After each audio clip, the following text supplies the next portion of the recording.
থাকে, তবে তার সাথে মোকাবেলা করার মতো শক্তি আল্লাহ তাআলা বেড়ালকে দিয়েছেন। বেড়ালটি জিনের সাথে থাকা নেগেটিভ এনার্জিগুলোকেও শোষণ করে ফেলতে পারে। শুধু তাই নয়, বেড়ালের শরীরে আল্লাহ এমন একটি ব্যাকটেরিয়া দিয়েছেন যা কিনা আমাদের আশেপাশে থাকা সব ধরনের নেগেটিভ এনার্জিকে শোষণ করে নেয়। এছাড়াও বিজ্ঞানীরা বলছেন, আমরা যখন রাতে ঘুমাতে যাই তখন ঘরে পুষে রাখা বেড়াল সারা রাত ধরে আমাদের শরীর থেকে নেগেটিভ এনার্জি শোষণ করতে থাকে।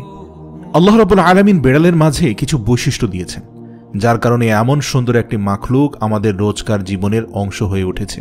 রাসূল সাল্লাল্লাহু আলাইহি সাল্লাম বেড়াল পছন্দ করতেন এবং বেড়াল পালন করার কারণে তিনি তার এক প্রিয় সাহাবীর ছদ্মনাম দিয়েছেন আবু হুরায়রা, যার শাব্দিক অর্থ দাঁড়ায় বেড়ালের পিতা।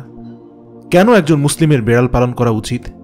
গবেষণা করে জানতে পারা যায়, আজ থেকে ৮,০০০ বছর পূর্বে জঙ্গলের বেড়ালরা খাবারের খোঁজে জনবসতিতে আসতে শুরু করে।